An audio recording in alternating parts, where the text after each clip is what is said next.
Guys, तुम्हाला पण confusion होतं का? Want, need, wanted, needed, want to, need to, wanted to आणि नीडेड टू यांच्यामध्ये जर होत असेल तर हा व्हिडिओ फक्त तुमच्यासाठी आहे. कारण हे एक सिंपल वर्ब आहेत. यांच्या हेल्पने तुम्ही डेली यूजमध्ये खूप सारी सेंटेन्स बनवून बोलू शकणार आहात. किंवा हे जर थोडक्यात सांगायचं झालं तर हे खूप यूजफुल असणार आहे तुम्हाला इंग्लिश बोलण्यासाठी. पण काय होतं की अशा प्रकारची सेंटेन्स बनवताना थोडंसं कन्फ्युजन होतं की बाबा हे कुठे यूज करायचं. कारण हे दिसायला तर सेमच दिसतात, याचे मीनिंगसुद्धा जवळपास सेमच असतात, पण यात नेमका डिफरन्स काय किंवा कुठे यूज करायचं हे सगळं आपण आजच्या व्हिडिओमध्ये शिकणार आहोत. तेव्हा let's start our today's video. सगळ्यात पहिले बघूया आपण वॉन्ट आणि नीड यांचा मीनिंग काय आहे. कारण यांच्यापासूनच बाकीचे सगळे स्ट्रक्चर बनलेले आहेत. तेव्हा तुम्हाला याचा बेसिक मीनिंग समजून घेणं गरजेचं आहे, जेणेकरून परत कन्फ्युजन होऊ नये. पहिले बघा गाईज, वॉन्ट आणि नीड हे काय आहेत? मेन वर्ब आहेत. आणि वॉन्टचा मीनिंग होतो एखादी गोष्ट हवी आहे, पाहिजे आहे किंवा एखादी गोष्ट इच्छितो, अशा प्रकारे वॉन्टचा मीनिंग होतो. आणि नीडचा मीनिंग एखाद्या गोष्टीची गरज आहे, या अर्थाने आपण नीडचा यूज करतो. आता आपण बघूया गाईज, सगळ्यात पहिले बघूया वॉन्ट आणि नीड यात नेमका स्ट्रक्चर काय आहे, यात डिफरन्स काय आहे आणि याची सेंटेन्स आपण कशी बनवायची. वॉन्ट म्हणजे पाहिजे हे तर तुम्हाला माहीत आहे, पण काय पाहिजे हे खूप मॅटर करतं. याचा यूज तेव्हा करायचा आहे जेव्हा एखादी वस्तू किंवा एखादी गोष्ट तुम्हाला पाहिजे या अर्थाने बोलायचं आहे, त्यावेळेस तुम्हाला वॉन्टचा यूज करायचा आहे. आणि तसंच नीडचा यूज कधी करायचा आहे? एखादी वस्तू किंवा एखाद्या गोष्टीची गरज आहे हे जेव्हा तुम्हाला सांगायचं असतं, त्यावेळेस सिम्पली तुम्हाला नीडचा यूज करायचा आहे. गाईज, मी हे तुम्हाला यामध्ये डिफरन्स क्लिअर होईल म्हणून एका साईडला वॉन्ट आणि एका साईडला नीड अशा प्रकारे तुम्हाला मी समजून सांगत आहे, जेणेकरून डेली यूजमध्ये यूज करताना तुमचं कन्फ्युजन होणार नाही आणि तुम्हाला सगळे डाऊट्स क्लिअर असतील. इथंपर्यंत क्लिअर झालं. आता आपण बघूया याचं स्ट्रक्चर काय असणार आहे. बघा, पहिल्यांदा तुम्हाला लिहायचं आहे सब्जेक्ट. सब्जेक्ट प्लस वॉन्ट किंवा वॉन्ट्स. आता याच्यानंतर काय येणार हे खूप मॅटर करतं. आता कारण इथे आपण एखादी गोष्ट पाहिजे किंवा एखादी वस्तू पाहिजे हे म्हणत आहोत, तर याचा सरळ सरळ मीनिंग आहे की इथे तुम्हाला एकतर जे काही येईल ते ऑब्जेक्ट येईल. म्हणजे एकतर नाऊन येईल किंवा जेही काही गोष्ट पाहिजे ते ऑब्जेक्ट तुम्हाला इथे लिहायचं आहे, म्हणजे नाऊन किंवा ऑब्जेक्ट. तसंच नीडमध्ये सुद्धा सिंपल हे स्ट्रक्चर आहे. सब्जेक्ट प्लस नीड किंवा नीड्स आणि त्याच्यानंतर प्लस ऑब्जेक्ट किंवा एखादं नाऊन येणार आहे.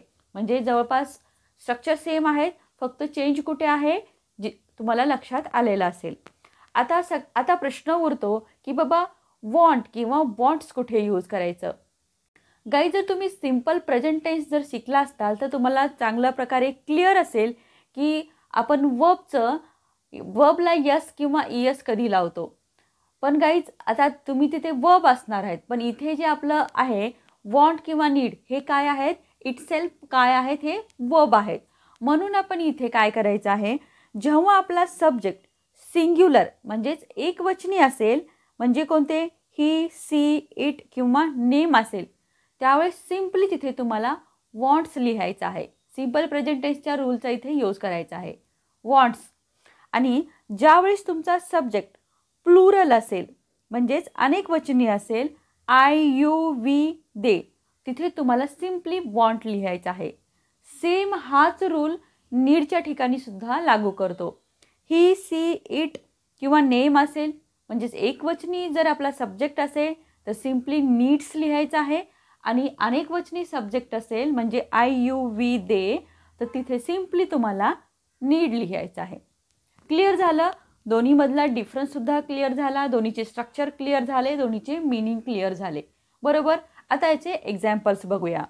त्यांना थोडा ब्रेक हवा आहे, म्हणजे त्यांना एखादी गोष्ट हवी आहे इथे पहिल्यांदा तुम्हाला इथे काय बघायचं आहे, सब्जेक्ट आयडेंटिफाय करायचा आहे. सब्जेक्ट आपल्याला काय आहे, त्यांना. म्हणजे आपला सब्जेक्ट काय आहे, अनेकवचनी सब्जेक्ट म्हणजेच प्लुरल सब्जेक्ट आहे. आणि मी तुम्हाला सांगितलं जर प्लुरल सब्जेक्ट असेल तर तिथे तुम्हाला सिम्पली वॉन्ट लिहायचा आहे. वॉन्ट किंवा नीड, जसे की दोन्हीमधला डिफरन्स तुम्हाला क्लिअर केला. सेंटेन्स ॲज इट इज तुम्हाला स्ट्रक्चर वाईज बनवा. आता सब्जेक्ट आयडेंटिफाय झाल्यामुळे वॉन्ट घ्यायचं किंवा वॉन्ट्स घ्यायचं हे तुम्हाला क्लिअर झालेलं आहे. आपलं सेंटेन्स होईल they want a break. They want a break. वा, मला नवीन फोन हवा आहे. सब्जेक्ट आपला आय आहे. इथे सुद्धा तुम्हाला क्लिअर असेल. आपलं सेंटेन्स होईल I want a new phone. I want a new phone. तिला एक कप चहा हवा आहे. She wants a cup of tea. She wants a cup of tea. Wants का आलं, कारण आपला सब्जेक्ट एकवचनी म्हणजेच सिंग्युलर सब्जेक्ट आहे आणि सिंग्युलर सब्जेक्टसोबत आपण सांगितलं मी तुम्हाला वॉन्ट्स लिहायचं आहे. क्लिअर. रियाला तुझी मदत हवी आहे. Riya wants your help. Riya wants your help. Riya हे काय आहे, एक नेम आहे आणि नेमसोबत तुम्हाला वॉन्ट्स लिहायचं आहे. क्लिअर झालं. हे वॉन्ट्सची आपण एक्झाम्पल बघितली. आता आपण बघूया नीडची एक्झाम्पल. त्यांना पैशाची गरज आहे. इथे पण तुम्हाला सिम्पली पहिल्यांदा काय करायचं आहे, सब्जेक्ट आयडेंटिफाय करायचा आहे.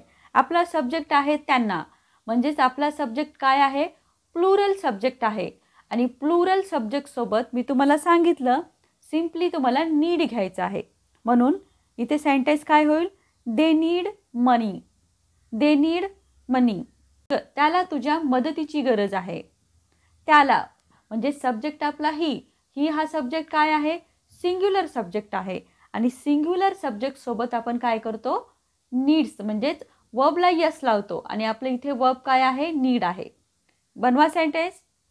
He needs your support. He needs your support. I hope want आणि नीड यामधला डिफरन्स तर आता क्लिअर झालेला असेल. आता हे झालं आपण प्रेझेंटमध्ये ज्यावेळेस एखादी गोष्ट किंवा एखादी वस्तू पाहिजे त्यावेळेस आपण अशा वॉन्ट किंवा नीड घ्यायचं. जर तुम्हाला हीच सेंटेन्स तुम्हाला पास्टमध्ये बोलायची असतील तर तुम्हाला सिम्पली काय करायचं आहे, वॉन्टच्या जागी वॉन्टेड घ्यायचं आहे आणि नीडच्या जागी नीडेड घ्यायचं आहे.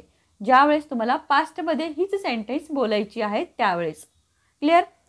आता याचं जे स्ट्रक्चर काय असणार आहे, स्ट्रक्चर सेमच असणार आहे, काही डिफरन्स नाही आहे. Subject plus want, subject plus wanted plus noun किंवा ऑब्जेक्ट. आणि इथे नीडच्या ठिकाणी काय असेल, subject plus needed plus object किंवा नाऊन. आता इथे रूल इझी होतो. जसं आपण प्रेझेंट टेन्समध्ये आपल्याला नीड किंवा नीड्स कुठे घ्यायचं, इथे थोडंसं कन्फ्युजन होत होतं. इथे तसं काहीही नाही आहे. सगळ्या सब्जेक्टसोबत म्हणजे सब्जेक्ट तुमचा सिंग्युलर असू द्या किंवा प्लुरल असू द्या, त्या सगळ्यासोबत तुम्हाला इथे वॉन्टेड घ्यायचं आहे आणि ती नीडच्या ठिकाणी नीडेड घ्यायचं आहे. क्लिअर झालं. मीनिंग तर सेम राहणार आहे, फक्त पास्टमध्ये सेंटेन्स म्हणजे एखादी गोष्ट पाहिजे होती किंवा एखाद्या गोष्टीची गरज होती अशी सेंटेन्स बोलताना. क्लिअर झालं. आता याचे एक्झाम्पल बघूया. मला नवीन ड्रेस हवा हो. एखादी गोष्ट हवी होती, पास्ट सेंटेन्स आहे कारण हवा होता आलं आहे, हे तर तुम्हाला क्लिअर असेल. जर टेन्स येत असेल तर तुम्हाला पास्ट सेंटेन्स इझिली समजून जाईल. पास्टमध्ये एखादी गोष्ट पाहिजे होती त्यावेळेस तुम्हाला किंवा हवी होती त्या ठिकाणी वॉन्टेडचा यूज करायचा आहे. Dress. I wanted a new dress. I wanted a new dress. त्याला पैसे हवे होते. He wanted money. He wanted money. त्याला नवीन फोन पाहिजे होता. He wanted a new phone. He wanted a new phone. हे झाले वॉन्टेडचे एक्झाम्पल. आता नीडेडचे एक्झाम्पल बघा. इझी आहे. जर वॉन्टेड तुम्हाला समजलं तर नीडेडसुद्धा इझिली समजून जातं, कारण स्ट्रक्चर ते सगळं काही सेम आहे. फक्त चेंज कुठे करायचं आहे, वॉन्टेडच्या ठिकाणी तुम्हाला नीडेड लिहायचं आहे. एक्झाम्पल बघा नीडेडचे. एखाद्या गोष्टीची गरज होती पास्टमध्ये. सिंपल, त्यांना काल मदतीची गरज होती. They needed help yesterday. They needed help yesterday. मला पैशाची गरज होती. I needed some money. I needed some money. I hope तुम्हाला हे सगळं समजलं असेल. आता वॉन्टेड आणि नीडेड हे तुम्हाला पास्टमध्ये कसं बोलायचं इझिली तुम्हाला समजलं. आता बघूया आपण वॉन्ट टू आणि नीड टू यांचा यूज कुठे करायचा. वॉन्ट टूचा बघूया पहिल्यांदा.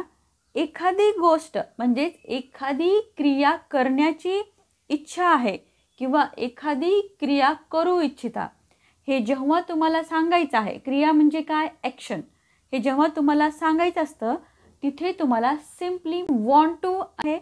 आता इथं स्ट्रक्चर काय असणार आहे, सब्जेक्ट प्लस वॉन्ट टू किंवा वॉन्ट्स टू प्लस वर्बचं फर्स्ट फॉर्म घ्यायचा आहे.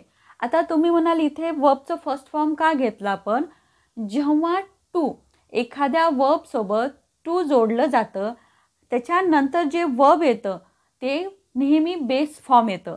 हे तुम्ही लक्षात ठेवा. हे सगळीकडेच रूल काय होतो, ॲप्लाय होतो. वॉन्ट्स टू कधी घ्यायचं आणि वॉन्ट टू कधी घ्यायचं, सेम जसं आपण वॉन्ट घेतलं होतं किंवा वॉन्ट्स घेतलं होतं तोच रूल इथे तुम्हाला ॲप्लाय करायचा आहे. सब्जेक्ट आपला सिंग्युलर असेल तर तुम्ही वॉन्ट्स घ्या, वॉन्ट्स टू घ्या, आणि सब्जेक्ट जर प्लुरल असेल तर सिम्पली तुम्हाला वॉन्ट टू घ्यायचं आहे. सेम नीड टूच्या इथे पण तसंच आहे. प्रेझेंटमध्ये एखादी क्रिया करण्याची गरज आहे हे ज्यावेळेस तुम्हाला सांगायचं असतं त्यावेळेस सिम्पली तुम्हाला नीड टूचा यूज करायचा आहे. स्ट्रक्चर काय राहील, सब्जेक्ट प्लस नीड टू किंवा नीड्स टू प्लस वर्बचं फर्स्ट फॉर्म लिहायचं आहे. इथे सेम रूल आहे. जिथं आपण वॉन्ट आणि वॉन्ट्सचं जसं तुम्हाला मी सांगितलं तसंच इथे अप्लाय होणार आहे, नीडला पण आणि नीड टूला पण आणि वॉन्ट टूला पण. एक्झाम्पल, त्याला क्रिकेट खेळायचं आहे. एखादी क्रिया करायची आहे, प्रेझेंटमध्ये एखादी क्रिया करायची आहे म्हणून इथे आपण काय घेणार आहोत, वॉन्ट टू. आणि वॉन्ट टूच्या नंतर नेहमी जेही वर्ब येईल त्याचं तुम्हाला फर्स्ट फॉर्म लिहायचं आहे. बनवा sentence, he wants to play cricket. He wants to play cricket. Wants to का आलं, कारण आपला सब्जेक्ट हा काय आहे, सिंग्युलर म्हणजेच एकवचनी सब्जेक्ट आहे म्हणून इथे वॉन्ट्स टू घेतलं. तिला डॉक्टर व्हायचं आहे. She wants to become a doctor. She wants to become a doctor. त्यांना झोपायचं आहे. They want to sleep now. They want to sleep now. They want to sleep नाव.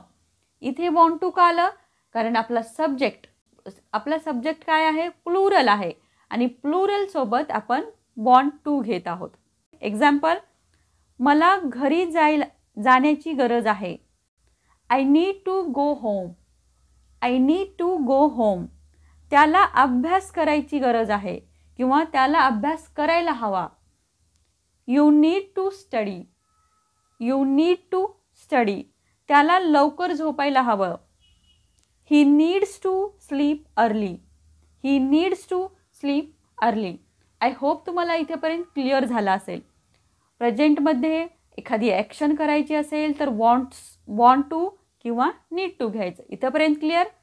आता तुम्हाला बघा, हेच सेंटेन्स म्हणजे एखादी ॲक्शन करण्याची गरज होती किंवा एखादी ॲक्शन करायला पाहिजे होते अशी सेंटेन्स बोलायची असतील तर सिम्पली तुम्हाला वॉन्टेड टू किंवा नीडेड टूचा यूज करायचा आहे. आता वॉन्टेड टूचं स्ट्रक्चर बघा, सेम आहे. Subject plus wanted to plus वर्बचं फर्स्ट फॉर्म प्लस ऑब्जेक्ट. आणि मी जसं वॉन्टेड टू जिथं टू आल्यानंतर वर्बचं बेस फॉर्म घ्यायचं हे तुम्हाला क्लिअर आहे. याचे एक्झाम्पल बघा. मला तुला फोन करायचा होता. म्हणजे एखादी गोष्ट करण्याची इच्छा होती तुमची. I wanted to call you. I wanted to call you. Call करणे ही काय आहे, ॲक्शन आहे. तिला परदेशात जायचं होतं. She wanted to go abroad. She wanted to go abroad. आता इथे जसं की आपण वॉन्टेड लिहिलं होतं, वॉन्टेडच्या ठिकाणी आपण सगळ्या सब्जेक्टसोबत वॉन्टेडचा यूज करू शकणार होतो. तसंच इथे सुद्धा वॉन्टेड टू सोबत सगळ्या सब्जेक्टचा तुम्ही यूज करू शकता. इथे कोणताही चेंज करण्याची गरज नाही. त्यांना तुझी भेट घ्यायची होती. They wanted to meet you. They wanted to meet you. Guys एक लक्षात ठेवा, बऱ्याचदा काय होतं, मला खूप सारे कमेंट येतात की मॅम तुम्ही याचा मीनिंग तर एखादी गोष्ट करायला पाहिजे होती किंवा हवी होती असं तुम्ही म्हटलं, पण ज्यावेळेस तुम्ही सेंटेन्स बनवता करायची होती किंवा जायचं होतं, पण इथे पाहिजे होती किंवा हवी होती असं कुठेही वर्ड आलेलं नाही आहे. गाईज कधीही वर्ड टू वर्ड ट्रान्सलेशनच्या मागे नका लागू. तुम्ही त्या सेंटेन्सचा सेन्स समजून घ्या. आता इथे बघा, मला फोन करायचा होता म्हणजे इथे काय होती, मला फोन करण्याची इच्छा होती. मीनिंग तर इच्छेचाच निघत आहे किंवा मला फोन करायला पाहिजे होते असाच मीनिंग निघत आहे. तर तुम्ही सेन्सकडे लक्ष द्या आणि मग सेंटेन्स बनवा. आता बघूया नीडेड टू. नीडेड टूचं तुम्हाला कळालं, एखादी ॲक्शन करण्याची गरज होती. पास्टमध्ये एखादी ॲक्शन करण्याची गरज होती. सिम्पली नीडेड टूचा यूज करा. Subject plus needed to plus वर्बचं फर्स्ट फॉर्म प्लस ऑब्जेक्ट जेही असेल आणि नीडेड टू सगळ्या सब्जेक्टसोबत तुम्ही यूज करू शकता. एक्झाम्पल, तिला डॉक्टरकडे जाण्याची गरज होती. She needed to go to the doctor. She needed to go to the doctor. Go काय आहे, एक ॲक्शन आहे. त्यांना वेळेवर पोहोचायची गरज होती. They needed to reach on time. They needed to reach on time. I hope तुम्हाला आता हे वॉन्टेड टू आणि नीडेड टू हे सुद्धा क्लिअर झालेलं असेल. आय होप गाईज या सगळ्यामधले मी तुम्हाला डिफरन्स समजावेत म्हणून दोन्ही अल्टरनेट घेऊन समजवलं आहे. आय होप तुम्हाला समजलं असेल आणि याचे तुम्ही खूप सारे सेंटेन्स बनवू शकणार आहात. एक क्विक रिकॅप बघूया आपण, जेणेकरून तुम्हाला खूप चांगल्या प्रकारे क्लिअर होईल आणि लक्षात बसेल. आता बघा, इथे एखादी वस्तू तुम्हाला हवी आहे किंवा पाहिजे आहे. सिम्पली तुम्ही काय करता, वॉन्ट किंवा वॉन्टेडचा यूज करता. प्रेझेंट असेल तर वॉन्ट किंवा वॉन्ट्सचा यूज करता आणि पास्ट असेल तर वॉन्टेडचा यूज करता. तसंच एखाद्या वस्तूची गरज आहे असं तुम्हाला म्हणायचं असतं, त्यावेळेस सिम्पली तुम्ही नीड किंवा नीडेडचा यूज करता. जर प्रेझेंटचं सेंटेन्स असेल तर नीड किंवा नीड्सचा यूज करता आणि पास्टचं सेंटेन्स असेल तर नीडेडचा यूज करता. बरोबर. तसंच जर एखादी ॲक्शन करण्याची गरज होती, एखादी ॲक्शन करायला हवी होती किंवा करू इच्छित होता, हे जर तुम्हाला किंवा होती किंवा करू इच्छित होता किंवा करायची इच्छा होती असं जर सेंटेन्स असेल तर सिम्पली तुम्ही काय करता, वॉन्ट टू किंवा वॉन्टेड टूचा यूज करता. बरोबर. प्रेझेंट असेल तर वॉन्ट टूचा यूज करता आणि पास्ट असेल तर वॉन्टेड टूचा यूज करता. आणि एखादी ॲक्शन करण्याची गरज आहे किंवा गरज होती अशी जर सेंटेन्स असतील तर तुम्ही काय करता, नीड टू किंवा नीडेड टूचा यूज करता. प्रेझेंटचं सेंटेन्स असेल तर नीड टूचा यूज करता आणि पास्टचं सेंटेन्स असेल तर नीडेड टूचा यूज करता. गाईज जरी तुम्ही पूर्ण क्विक रिकॅप चांगल्या प्रकारे लक्षात ठेवला तर सेंटेन्स बनवताना खूप तुम्हाला इझी होणार आहे. गाईज तुम्हाला व्हिडिओ आवडला असेल, लाईक करा, शेअर करा. चॅनलवरती तुम्ही नवीन असाल तर सबस्क्राईब जरूर करा.